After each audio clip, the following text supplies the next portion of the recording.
Pagkatapos nating makita ang kanilang state-of-the-art processing facility, dumiretso naman tayo sa farm para makilala ang kanilang farm manager. Kaway-kaway tayo dyan sa ating drone shot. Kitang-kita nyo naman ang napakalawak na kanilang farm dito. Kasama po natin si Sir Jess Templa at siya po ang General Manager ng The Taj Aqua Farm. Sir, maraming salamat po sa pagdala mo sa amin sa inyong farm.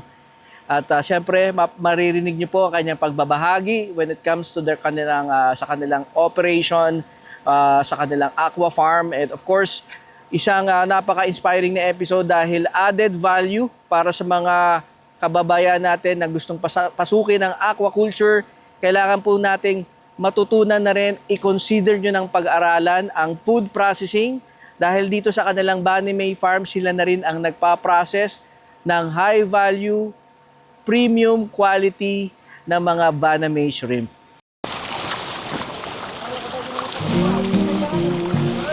Hi, I'm Mr. Jason Templa, currently the General Manager of the Taj. So my responsibility is that to oversee the whole operations of the Taj Aqua Farm. Basically po, yung operation ng the Taj, una-una, we are guided by the vision and mission of the company. Tapos at the same time po, may mga protocols din tayo sinusunod. So part of my responsibilities is mag-first start from the pre-planning stage that we ensure that yung target namin na volume na ipuproduce na Banamay for the year will be yung for the whole operation of the Taj. The Taj Aqua Farm has the capacity to produce about 2.5 to 3 million kilos a year. Yun po yung capacity ng Taj. So basically po, ang the Taj is 166 hectares in total land area and we have a grow-out facility of 75 hectares. Which at average per hectare po, nag-yield po yun ng 20 tons per hectare ang yield po. Pag sinabi po nating yield is that it means yun po yung capacity niya to produce na volume po ng hipon. Itong The Taj Aqua Farm, composed po siya ng 4 farms. So meron po tayong Simbaluca Farm, Kalamigatan Farm, Centro East, saka yung katabi ho nito, yung Kanyugan Farm. Basically, ito po yung pinakamalaki, which is 62 hectares in land area and may grow out po tayo may culture area po tayo na about 32 to 33 hectares. Wow. Totality po, ang Banamay Farm po ng The Taj is 166 hectares in land area. 166? Yes, sir. Tapos yung culture area po natin is 75 hectares po. Grabe. Kasi normally, when doing the Banamay farming meron po tayong tinatawag na reservoir na kung saan ito yung mga pinag-iimbakan natin ng tubig. Normally, yung ratio po niyan is 40 to 60% or 50 to 50%. Ang purpose po noon is at any given time, may readily available ka to circulate yung tubig ng culture mo. Kaya 75% lang yung grow-out area namin.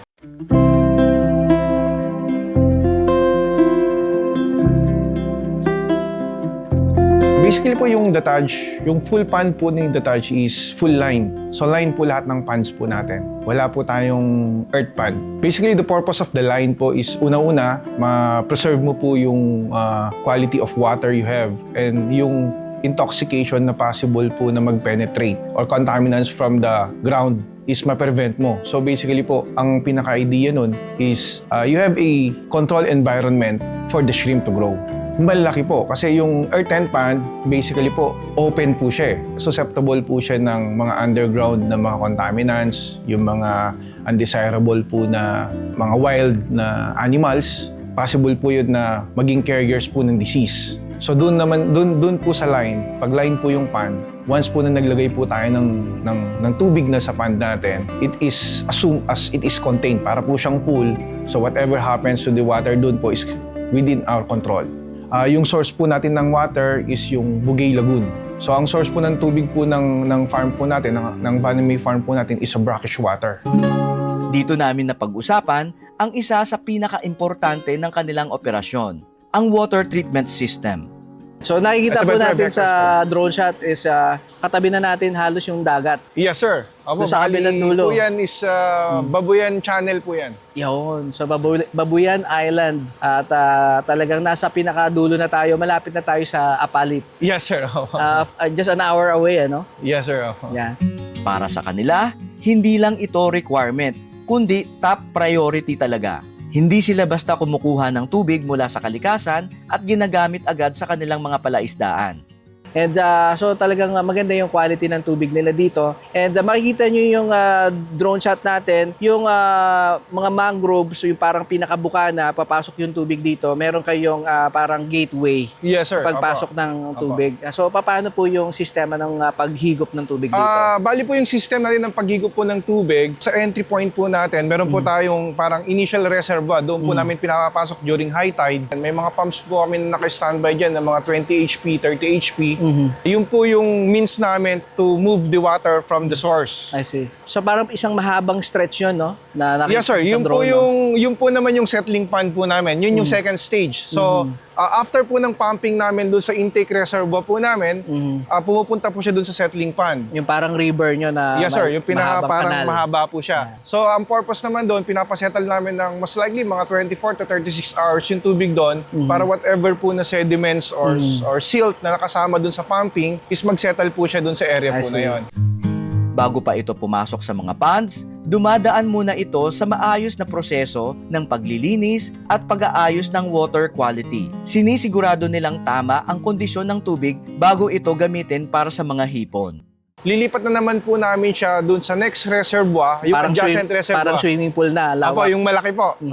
Ililipat po namin siya naman doon. Ang purpose naman po doon, ang gagawin po naman doon is yung po yung treatment pond po namin. Doon po naman natin kinochlorinate yung tubig. Yan. Very important yung pag-chlorinate po ng tubig kasi of course may mga contaminants po yan like yung mga eggs po ng wildlife, Mga possible predators. possible po na pwedeng mag-contaminants po sa tubig natin. So, main purpose of chlorination is parang ini-sterilize mo yung tubig. Then after that, pag okay na po yan, magkakandak po tayo ng laboratory test for the water. Okay, so dadaan pa sa Opo. laboratory. Tapos ililipat po yun dun sa next reservoir, yun naman po yung ready-to-use water po natin. Ayan. Doon po, chine-check po kung okay po yung mga parameters. Pag medyo mababa yung calcium or yung magnesium or yung alkalinity, meron po tayong mga ready inputs ng mga probiotics para po ma-enhance yun. Then after that, yan lang po yung time na pwede na po siyang gamitin for filtering. I-release na natin sa mga ponds. Yes, sa sir. Dito po, yung manner po namin ng distributing of water is naka-elevated plume po kami. So, Ano po ibig sabihin ng elevated flume? pag pansinin niyo po sa drone shot, sir, may mga cemented na ganito. Okay. So, pinapump dyan yung tubig. So, parang elevated canal po siya, na concrete po siya. Tapos, naka-distribute po siya by gate system sa lahat ng pond po natin. Katulad po nito, itong module po na to, pag nag-pump po tayo ng tubig dyan, yung CHB po na yan, yung may mga gates, yan po yung parang pinakakanal nung, yan yung plume po natin. Bago nila pakawalan pabalik sa kalikasan ang mga ginamit na tubig, dumadaan uli ito sa hiwalay na treatment ponds. Ibig sabihin, may separate system sila para sa papasok na tubig at may hiwalay din para sa mga palabas na tubig. Itong ponds po natin, may toilet po yan sa gitna. Ang purpose po ng toilet is that doon po natin sinasak whatever waste na accumulated po doon sa pond. Katulad po nung yung mga unconsumed feeds. Tapos minsan po, regularly po kasi nagmumolt yung mga hipon. Tapos yung waste po nila, napupunta po lahat sa toilet yon. Tapos sa dulo po, kung papansinin niyo yung module namin, every module po ng farm natin, meron pong sludge pond po sa dulo. So interconnected po yung pipe na yan, going po doon sa sludge pond. So lahat po ng waste natin po, na ipapump po siya going sa sludge pond. Meron siyang overflow chamber, so composed po yun ng 3 chambers. So basically, yung first chamber, doon po napupunta yung direct na sinasak po from the pond toilet. Ang assumption po doon, all the solids will be filtered on that chamber. So it is assumed po, the second chamber po niya is malinis na po yung tubig. Then meron pa pong third chamber. Doon sa third chamber po, sir, basically, pure water na lang po yun. Yung na-separate na yung solid na kung may mga sediments, yes sir, from the waste. Doon sa third chamber naman, naglalagay po kami doon ng tilapia. So may tilapia culture po kami doon, pero for us, for the consumption, For personal internal. consumption and to monitor na yung tubig na bago Yes, sir. i-release, buhay. Opo. Malinaw na seryoso sila pagdating sa environmental responsibility. Bahagi ito ng government regulations and compliance. Pero higit pa doon, makikita mong kusa nila itong ginagawa dahil mahalaga sa kanila ang sustainability at pangangalaga sa kalikasan. So, bago po tayo mag-release ng tubig, sir, meron pa po tayong tinicheck na mga parameter. Guided po tayo by the guidelines of DNR. Nandun po yung checking of suspended solids, and etc. May mga parameter pa po. So, meron pong guidelines po tayo na sinusundan na kung saan, once po na nakapasok mo, acceptable range na po siya. That's the only time na naglalabas po tayo ng tubig. At meron din form tayo, internal form, na kung saan yung releasing po ng water is signed and authorized by the management po. Yan. So marami pa talagang layers ng approvals at syempre may seminar din kayo sa Yes, from sir. our Opo, government. Meron pa kayong another seminar privately. Yes, sir. So ang dami pong layers na pag-aaral at syempre yung kanilang implementation. Yes, sir. Yung grow out po natin, yung palakihan po ng hipon na ponds po natin is 110 with the coverage of 75 hectares. Actually, sir, may variation po tayo ng butas. Meron tayong small ponds which is 2,500, quarter of a hectare. Meron naman tayong 0.5 of a hectare. Then meron tayong 3/4 hectare. Then may 1 hectares po tayo. Normally po, nag-i-stock po kami ng 100 piece ay per square meter. Then yung average yield po namin is about 20 tons per hectare. 100 piece per square meter po. So yung isang butas po natin, for example, for a hectare na pond, yung isang butas po natin, about 1 million po yung laman. So yung pag-culture po ng hipon, it takes out about 3 to 4 months. Normally, sa operation po ng DATADS, we start doing the thinning out at about 75 to 80 days. So once sinabi po natin na thin out, ito po yung process of removal of a certain portion of the existing biomass of the pond para po makahinga po yung livestock natin, and there would be a room for them or space for them to grow more. So from then on, from the days 75, halos every other weeks nag-harvest po yun. Normally po, ang maximum days of culture po natin is around 110 to 120 days.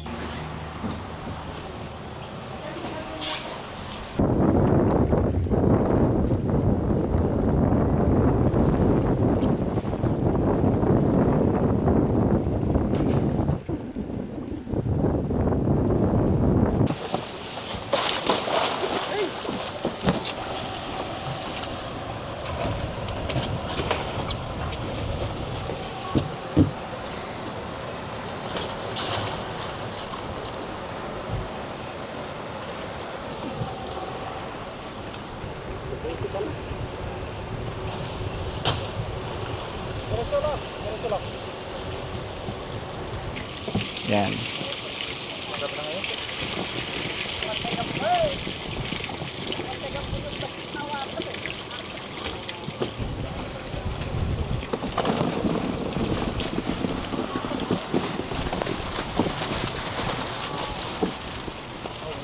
Bumubuhos na ang ulan pero tuloy pa rin sa pag-harvest ng mga hipon. Buhay-buhay pa oh. Tumatalon-talon pa yan or mga natutulog na sila kasi binagsak sila doon sa maraming yelo na malinis na klaseng yelo. Food grade yung yelo nila. Dami. Uwi ko na yung tatlong styro. Sama na tayo. Napakaraming hipon. Iuwi ko na to. Nakikibuhos po ng hipon. Ayan. So, binigyan po ako ng hat. Saktong-sakto. Oh, iuwi ko na to. Diretso na itong Laguna. Pakilagyan na rin ito ng ice.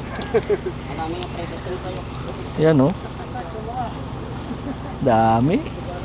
Sana all may ganito. High blood.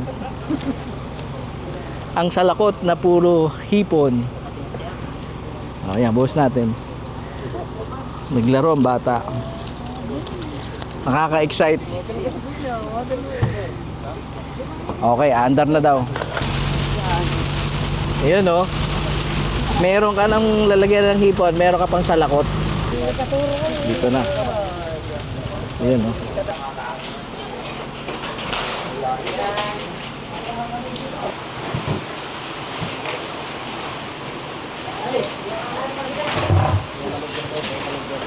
Nakahabol tayo ngayong araw. 3 tonelada daw ang kanilang na-harvest. Siyempre, kasama na ang isa sa mga biyahero dealer. Gaano po karami, ma'am, ang inyong na-harvest ngayong araw? Mga more than 3 tons siguro, sir. Kasi 3 tons. yung small size, ihatid pa sa bahay, nanggagaling sa Centro East. Oo. Tapos kanina, ma'am, yung kayo nag-sorting kayo, may mga hinihiwa-hiwalay. Ano po yung process na Yung soft shell saka yung maliliit, sir. Tinatanggal yung soft po shell. namin. Opo. Para mas maganda naman ang quality.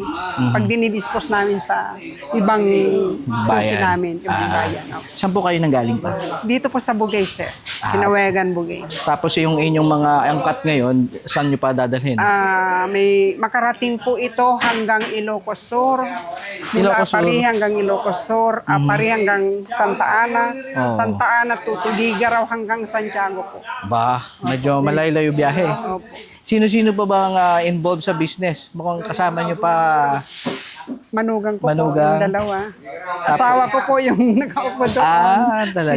Si Miss Danilo Costales. Family business. Ang pangalan po is Lily's DCC BCC Fish Dealer lang Fish po, sir. Dealer. So fish dealer, hindi lang hipon ang inyong inaangkat. Hindi po, marami-rami po. Marami-rami. Meron mga isda din, crabs, gano'n. Gagaling din po sa amin. Yeah. So pag pinag-usapan natin yung kanilang mga hipon, ano pong masasabi nyo pagdating sa quality? Mas maganda ang klase. Tapos sir, parang mas masarap ang lasa. Yun ang sinasabi ng mga buyer. Na pag meron na ang Cagayan, hindi na umuubra yung mga nanggaling doon. Kaya ang dami naming buyer dito, sir. Hindi. Saka dito, sir, bihira lang nawawalan. Katulad ngayon, di ba, wala masyadong supply sa Dagupan, wala sa Pangasinan, wala din sa Maynila. Eh dito marami pa. Opo, nagdaan yung maraming bagyo nung nakaraan, pero may supply pa rin sila. Meron pa, sir. Bukod po dun sa quality, kung i-describe nyo po yung mga sinasabi ng mga mamimili nyo pagdating doon sa hipon, ano pa po yung binabanggit nila na masarap, sa quality po? Oo. Ano po yung description nila? Parang mas mababa, sir. Mas mura dito. Pati yung sa pricing. Opo, sa pricing. Mas friendly sa mga negosyante na katulad ninyo. Oo, May ganun. kita. Oo. Kasi sa Dagupan ngayon, sa Maynila, sir, ang mahal ngayon. Kaya yung mga ibang buyer na pumupunta dito, inaano nila, kinukumpare nila sa presyo, mas mababa dito. I see. Saka ko naman na-obserbaran ko, kasi yung mga, sa pagpupunta ko sa Santiago, sir, sa Ilocos, yung mga nanggagaling dito, mas mababa ang presyo po.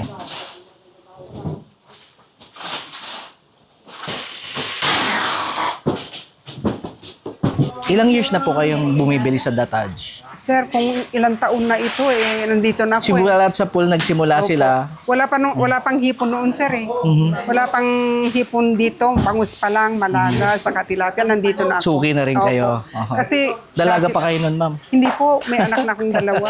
Oo, dalawa lang kasi ang anak ko. I see. Mga elementary o high school sila noon. Napaaral nyo na sila dahil Opo, dito. opo. Ano po yung mga naging kurso ng mga anak nyo? Yung panganay ko naman, sir, seaman. Naging seaman. Opo. Yung isa naman, yung pangalawa kong babae. Ko lang naman, sir, commerce. Nag-aral siya ng commerce. Nakapagtapos din ng commerce. Nakapagtapos din. Sa pag-aangkat nyo ng mga produkto ng Dataj. Opo, yun lang. Pero nung nakatapos na yung isa ko, nakasakay din ng 3 beses. Pero nung mahirapan ako, kasi dalawa ng anak ko, hindi ko na kayang i-manage. Pinatigil ko na siya abroad. Dito na kami. Tumulong na sila. Opo, tumulong na sila. Tapos yung isa kong anak, naging 13 years din sa London, sir. Pinigilan ko na. Hindi ko Dito na, kasama na sa dito business. Oo, yun ang Dito asawa niya, sir. Manugang ko itong dalawa. manugang. Asawa ng panganay ko. Ayan. Tapos yung pangalawa. Ayan. So, napakaganda. Matanda na po ako, sir. Kompleto na kayo sa buong family Opo. na naging biyahero. Tutusin. Yun lang naman, mga apo ko ngayon ang nasa Malayo. Sila na magtutuloy. Nasa Malayo. Ilan sir, taon na sila. po ba kayo, Nay? Sir, 67 na po. 67! Ang lakas-lakas pa. 67 na po. Kumakain pa rin kayo ng maraming hipon. Hindi ako masyado. Hindi masyado. O hindi high blood. Opo. Hindi naman high blood, sir. Hindi naman. Yung allergy ko lang kaya hindi ako kumakain.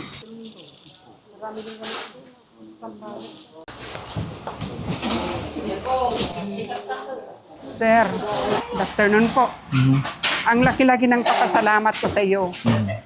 Mulat sa pool, sir, hindi kita iniwan. Ganyan ka din. Nagpapasalamat ako dahil nandyan ka. Kasi kung wala ka, sir, hindi ko narating ng ganitong buhay.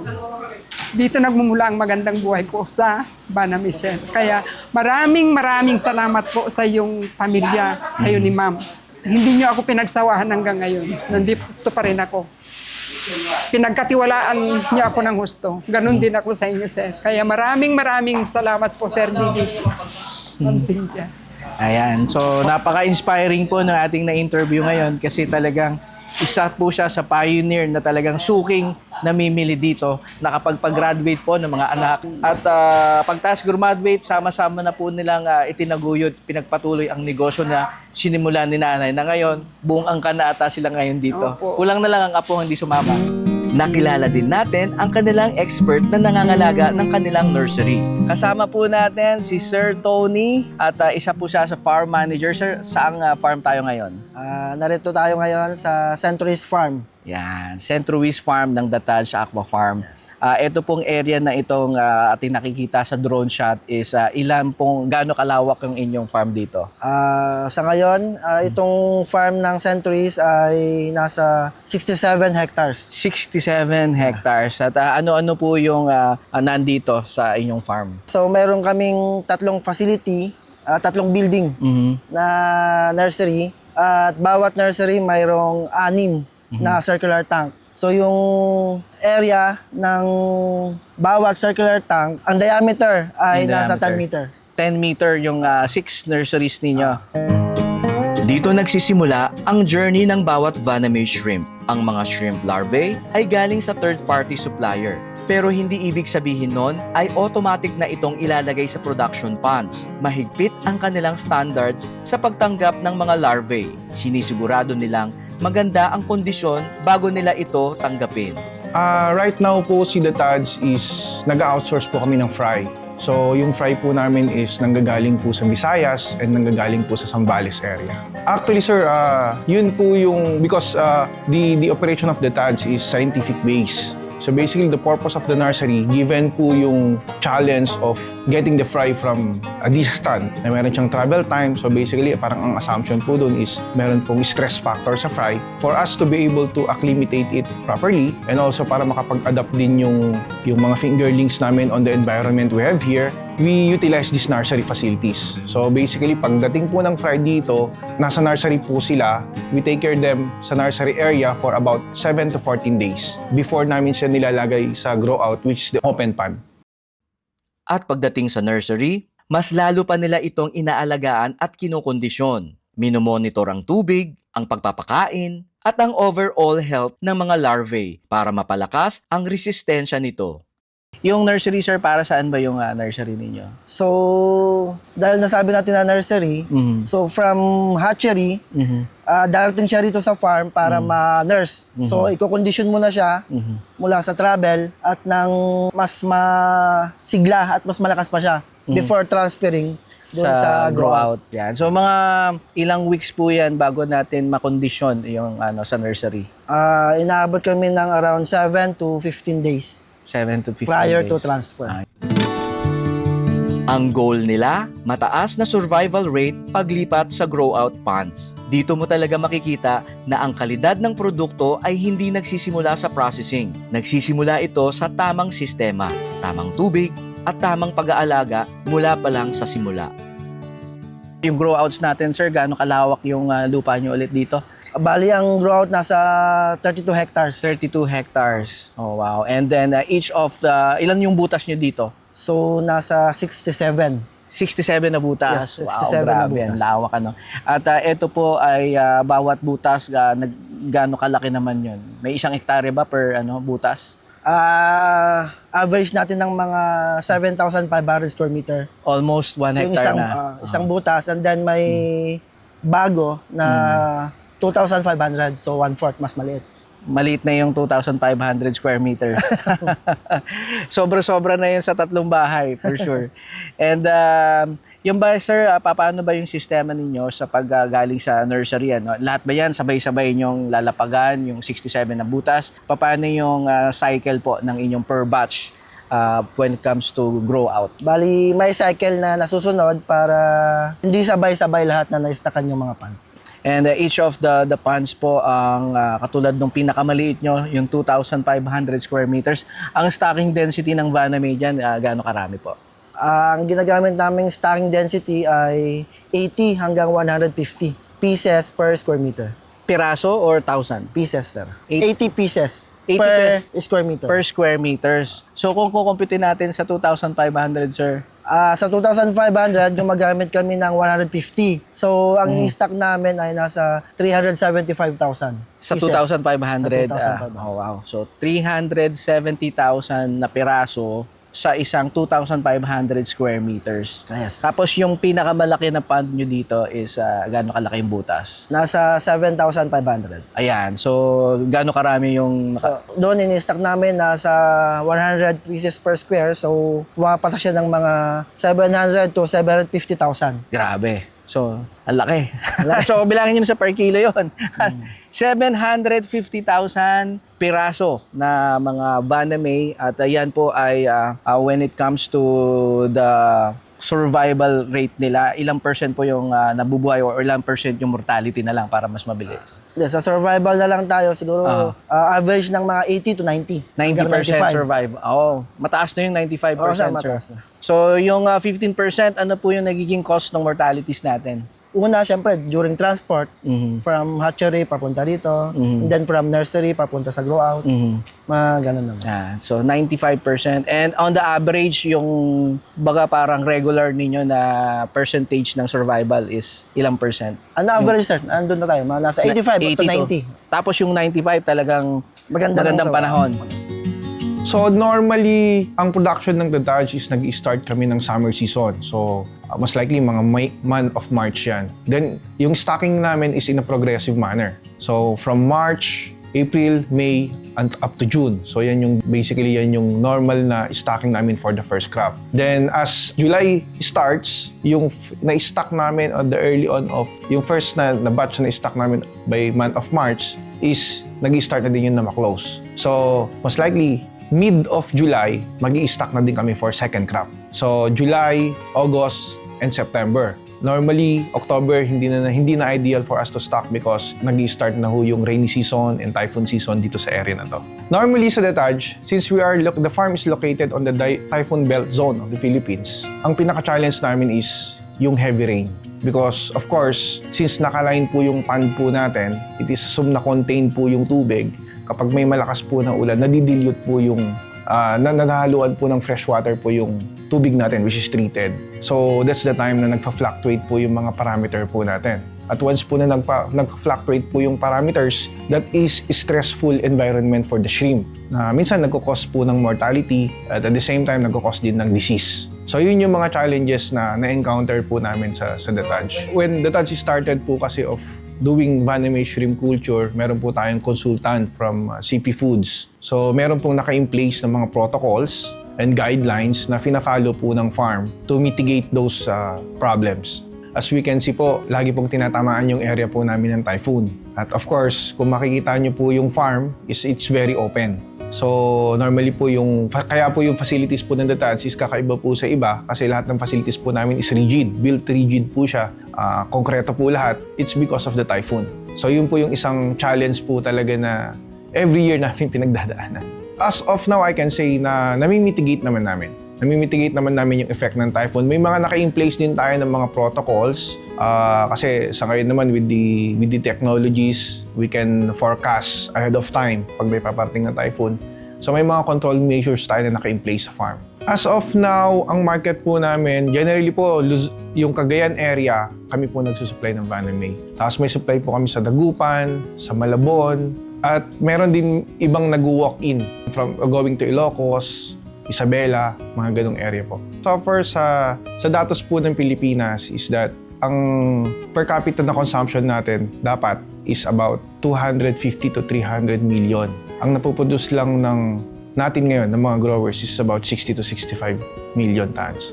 So kulang na kulang po. Kaya ang laki pa po nung pwedeng future sa industry ito.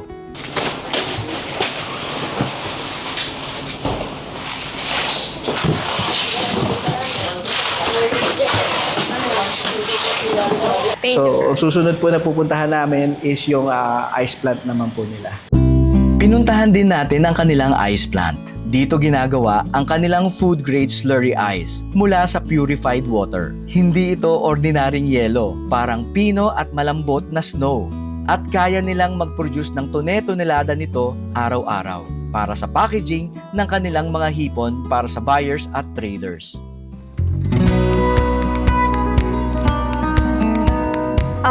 Nagtayo ng ice plant ang owner ng The Taj Aqua Farm to support the needs of ice sa farm. Basically, we have farm sites, shrimp farm sites. So, daily average na harvest ng shrimp is nasa 10 tons a day. So, dito sa province ng Cagayan, hindi kayang i-sustain ng mga suppliers ang needs ng ice ni The Taj Aqua Farm. That's why nag-decide ang may-ari na magtayo ng sariling ice plant, which is the Slurry Ice. Nandito na po tayo ngayon sa kanilang ice plant. At ma'am, yung technology na ito galing saan? Ito naman is galing sa Canada. Canada. So, kayo lang din siguro nag-iisa na may ganitong ice plant. Yes po. And what particular ice yung ginagawa niyo dito? Dito sa ice plant, ang product namin is the Slurry Ice. Slurry ice, yung parang pwedeng gawing ice cone. Yes. Parang snow. Yes, sir. Yeah, parang snow. So, yung sa mga mahilig po dun sa mga halo-halo ngayon na slurry halo-halo na yung ano nila, no? Yes po. Ang tawag, hindi na yung kinakaskas. So, ito po ay purified water. So, ibig sabihin, dahil purified water ito, pwede kong kainin, ma'am. Yes po. Mga bek, nangilo tuloy ako.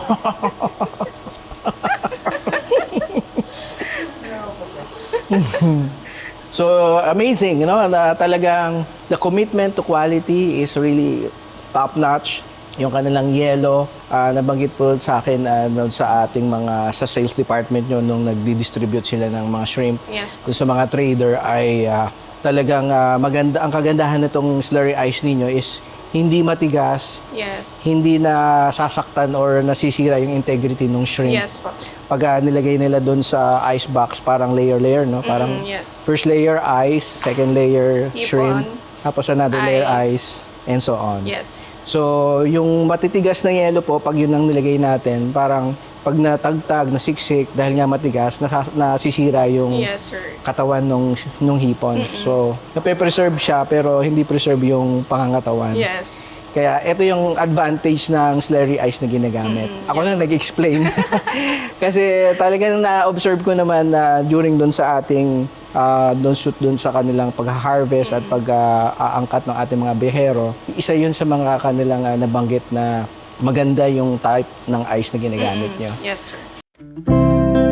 Bakit nga ba hindi sila gumagamit ng black ice o tube ice? Simple lang. Kapag nalubak ang truck sa biyahe, pwedeng mabugbog at masira ang katawan ng hipon. Parang may bato-bato sa loob ng kahon. Pero sa slurry ice, iba ang sistema. Layer by layer ang packaging. Unang layer, slurry ice muna. Pangalawa, ang shrimp. Pangatlo, slurry ice ulit hanggang mapuno ang kanilang mga ice box. Dahil malambot ito, parang niyayakap at pinoprotektahan ang bawat hipon. Hindi nadudurog, hindi nasisira ang itsura. Mas matagal din ang lamig dahil mas dikit ang yelo sa produkto. At dahil gawa ito sa purified water, food grade talaga mula simula hanggang dulo. Isang simpleng detalye pero malaking patunay ng kanilang commitment sa premium freshness.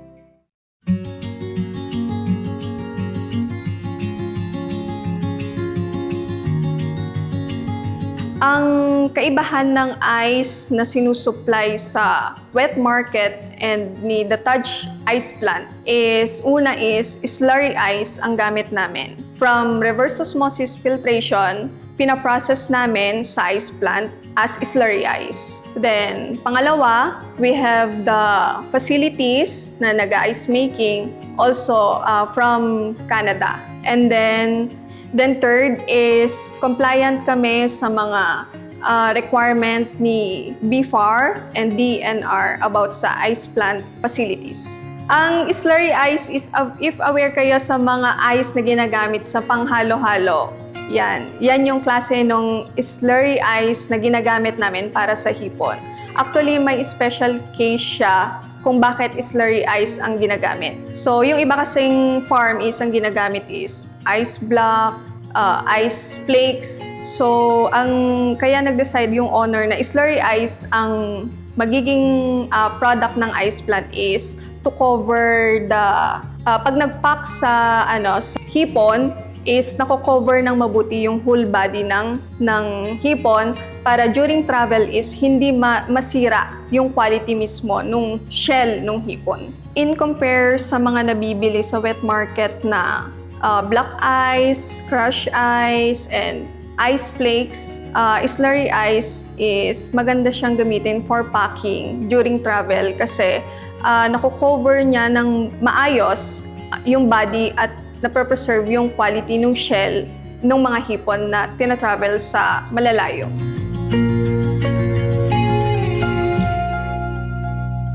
Dito sa kanilang facility, ang ice plant, talagang nakakabilib yung kanilang technology dahil ito ay Canadian technology na well invested. Ang ganda po ng technology na ginagamit nila, nakalagay pa dun sa logo ng kanilang technology provider, Deep Chill. Ito po yon, yung brand.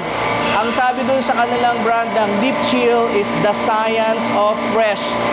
So, dun pa lang sa technology na ginagamit, ganun na, connected na, aligned to their principles, premium quality, malinis at fresh na fresh.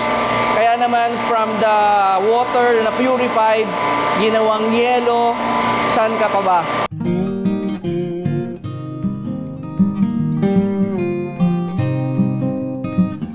Ma'am, yung mga viewers natin, curious kung gaano kalaki naman or puhunan to build something like this.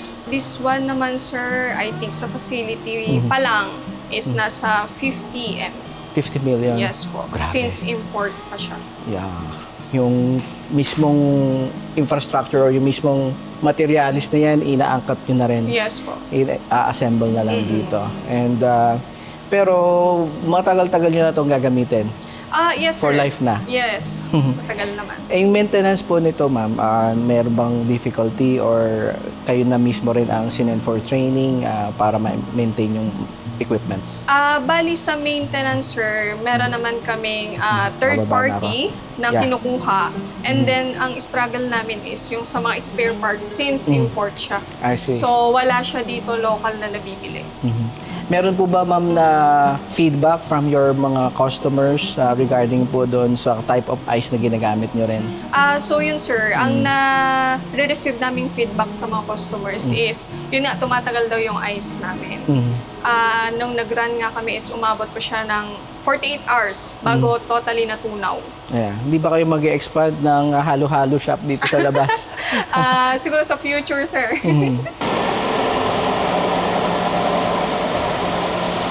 Talagang well invested dahil sabi nga ni ma'am kanina doon sa kanilang purifying station, ng water purifying station, 30 to 40 million yung kanilang facility pa lang when it comes to the equipment. Hindi pa kasama yung infrastructure and the piping ng distribution ng kanilang water. Dito naman, umabot na ng 50 million yung kanilang ice plant. Kaya grabe. So ikot tayo doon. Nandito tayo kung saan bumabagsak yung mga yelo or yung kanilang slurry ice. Kitang-kita nyo naman na talagang puting-puti, napakalinis, purified po yan.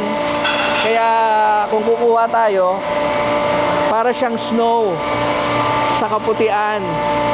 Ayan, no? So, talagang mas matagal ito bago matunaw dahil siksik ito, layer by layer nila kinukuha.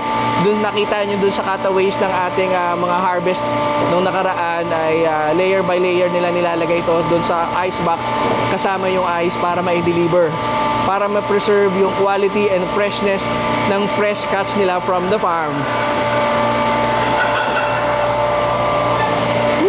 Lamig!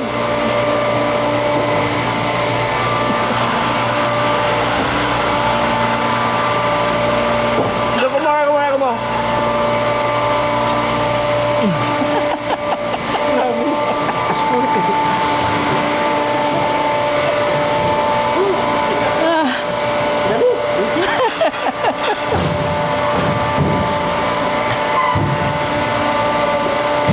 Sa buong experience na ito, isang bagay ang malinaw sa akin, kaya ng Pilipino. Nasaksihan natin mismo ang isang model farm at world-class processing facility.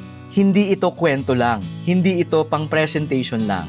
Totoo, gumagana at scalable. Ginagawa na dito sa Pilipinas. Kung ang isang pribadong kumpanya ay kayang mag-invest ng ganitong level ng best practices, high-end technology, water treatment, deep freeze systems, at food-grade slurry ice, imagine kung mas lalo pa itong masusuportahan ng ating gobyerno sa pamamagitan ng financial support at mas malawak na programa. Kayang-kaya nating makipagsabayan sa export industry. Ang example ay nandito na, tapos na, operational na, pwede itong tularan, pwede itong palawakin. At ang teknolohiya na ipapakita na pwedeng matransfer at ma-adapt. Sa episode na ito, hindi lang tayo bumisita. Naging saksi tayo na posible ito. Isang malaking oportunidad para sa ating lahat na makita at maranasan kung ano ang itsura ng top-notch na aquaculture sa Pilipinas. At syempre, bago tayo magtapos, may konting fun moment din tayo. Nagkaroon tayo ng quick pictorial kasama ang kanilang marketing team. Parang official endorser lang ang PEG. Kasama ang processing team, hawak-hawak ko ang kanilang well-packaged premium product. At may solo shots pa. Hindi lang best practices ang natutunan natin, pati na rin kung paano maging endorser ng world-class na produkto. And there you go, sana na-inspire po kayo sa ating napakagaling added value na model farm. May added value product tayo, fresh from the farm at isang very well invested na processing facility. And of course, maraming salamat po Boss Danny and Madam Cynthia for allowing us na makapasok dito sa inyong facility. Siyempre, marami po tayong mga kababayan, mga Pilipino na na-inspire na kayang-kaya nating gawin ang modern technology, modern aqua farming, and of course, ang napaka-importanting matutunan, kulang na kulang sa Pilipinas ang nagpa-process ng mga produkto ng ating mga farmers. Kaya maraming nasasayang at nagbabagsak presyo para maibenta na lang. Kaya ngayon, ito na po, nasa harapan natin ang napaka-premium na produktong Pilipino na tangkilikin natin mula dito sa Datach Aqua Farm na talagang busog sarap tayo ngayon. Kaya agree ba kayo sa agree? Agree! Sa dami kong natutunan, parang ang bilis lang ng experience na ito. At talagang nag-enjoy din ako. At higit sa lahat, proud akong maipakita na ang ganitong level ng kalidad ay gawang Pilipino. Don't forget to like and subscribe. Welcome back po sa Agri sa Agri. Nandito na naman po ang inyong Tito J. Di Mapilis. At syempre, maraming salamat po sa inyong pagsubaybay, pagsuporta ng Agri sa Agri. Patuloy po tayong magpo-produce ng iba't ibang inspirasyon, iba't ibang kaalaman. Syempre, oportunidad para sa ating mga kababayan, mapa-OFW ka man, mapa-worker ka dito sa Pilipinas. At syempre, mga nangangarap magnegosyo under the agricultural industry. So, maraming salamat po dahil 300,000 subscribers na po tayo sa YouTube channel at 904,000 followers na po. Road to 1 million followers na tayo sa Agri sa Agri. Maraming salamat po sa inyong suporta, patuloy na pagsubaybay at lalong-lalo po tayong nagsisipag magbigay ng opportunity, mag-share ng kaalaman at syempre inspirasyon na kahit hindi ka agricultural or kahit hindi ka graduate ng agriculture ay kayang-kaya mong pasukin ang industry na ito dahil ang kaalaman ay nandito na, inahandog na po ng inyong lingkod dito sa Agri sa Agri. Kaya keep on growing, keep on learning. Ang kaalaman po ay nandyan lang, kailangan lang nating hanapin. Ika nga ni Ka Ernie Baron, knowledge is power. Mas lalo pong magiging power yan kung ating i-implement at isa sa buhay nang ang ating mga bulsa ay magkaroon naman ng laman. Agri sa Agri!